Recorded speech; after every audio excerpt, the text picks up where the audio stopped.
Halo semuanya, balik lagi di Posbun, Podcast Asbun.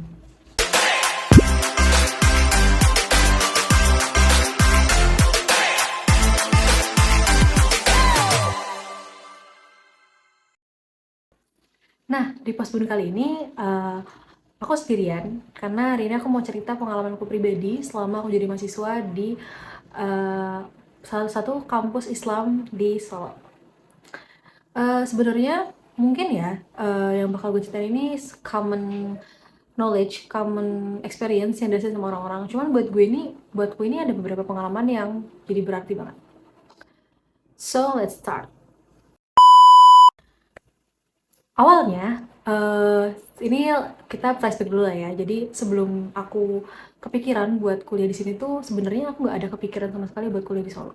Bahkan aku nggak tahu kalau misalnya Universitas Negeri 11 Maret itu ada di Solo. Aku pikir di Semarang. Dan aku nggak tahu kalau di Solo itu ada UIN dan Masai Surakarta atau IAIN dulu kan. Dan aku tuh nggak tahu sama sekali. Bahkan aku tuh dulu tahu Solo itu cuma kayak oh aku punya mbah di sini gitu kan. Ternyata di sini ada salah satu kampus Islam negeri yang cukup bergengsi, cukup bagus. Dan waktu lagi UTBK aku nggak ada pikir ke sini. Dan terus kepikiran tuh pas lagi WMTKIN, kata orang tuh coba ambil ke Solo gitu kan ada mbah di sana. Udahlah, aku tuh kayak waktu itu ya udah aku pilih pilihan ketiga di program studi komunikasi penyiaran Islam karena kebetulan aku adalah orang yang pengen banget masuk jurusan ilmu komunikasi. Long story short, akhirnya aku lolos WMPTKIN di pilihan ketiga, yaitu di program studi komunikasi penyiaran Islam UIN Raden Mas Said Surakarta. Aku masuk sebagai mahasiswa baru angkatan 2021. Terus aku pikir kalau komunitas penjaranisme itu bakal banyak banget kayak yang macam mata kuliah yang berbau keislaman. Ternyata mungkin iya di awal-awal di semester 1 itu iya ada hadis, ulumul hadis, ada apa lagi aku lupa, kayak banyak banget gitu loh. Terus ilmu kalam, sampai aku tuh mikir ini apakah aku tidak akan mendapatkan seperti teman-temanku di luar ilmu komunikasi yang di luar KPI ya, maksudnya kayak teman-temanku ilmu komunikasi di luar itu dapat gitu kan.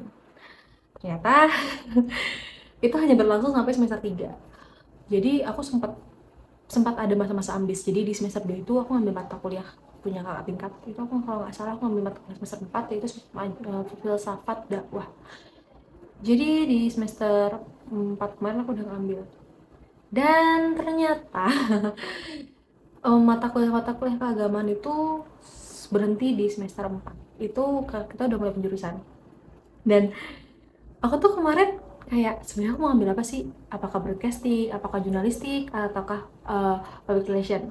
Terus kemarin itu dengan berbagai pertimbangan, karena kebetulan aku suka fotografi, dulu aku suka banget fotografi, dan aku juga uh, sempat jadi penyiar penyiar radio.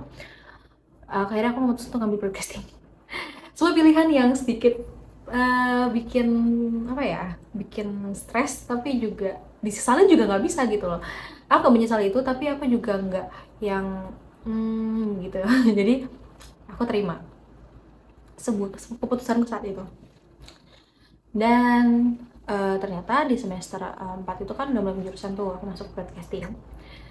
Baru aku mulai merasakan bener-bener kayak ada tugas kamera, teknik fotografi. Terus habis itu di semester 5 kemarin ada program editing, dimana aku harus bikin satu film bisu, jadi tanpa dialog. Dan itu cuma satu kelompok 6 orang, dan turns out hasilnya bagus, aku sangat bangga. Dan selama aku jadi broadcaster ini, aku udah ngalamin banyak banget kayak, ya walaupun tugasnya agak sedikit menguras uang, menguras tenaga, menguras pikiran, dan juga menguras kewarasan.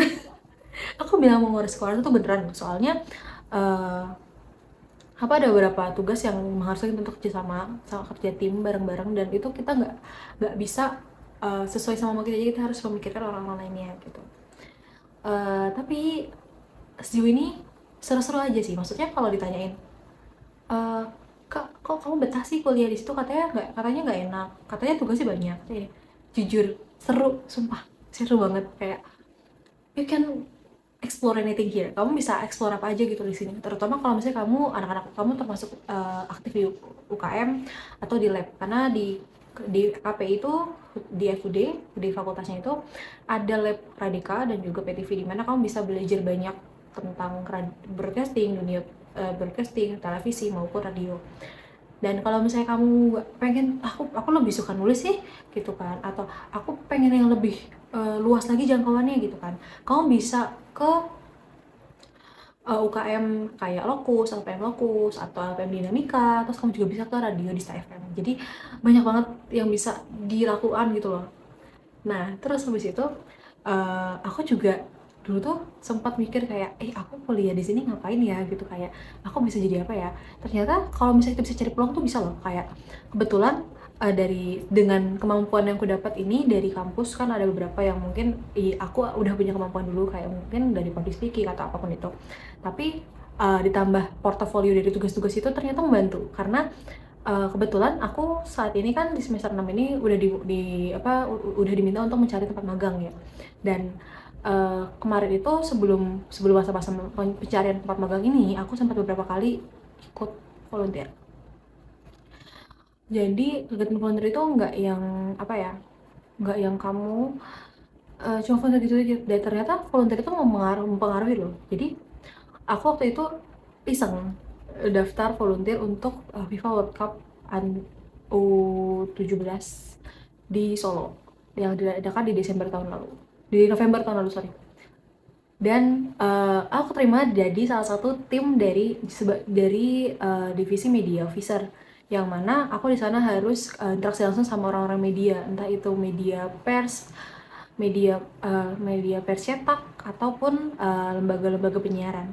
Dan aku merasa, wah ternyata dari aku belajar komunikasi nih di KPI, aku bisa jadi volunteer di FIFA.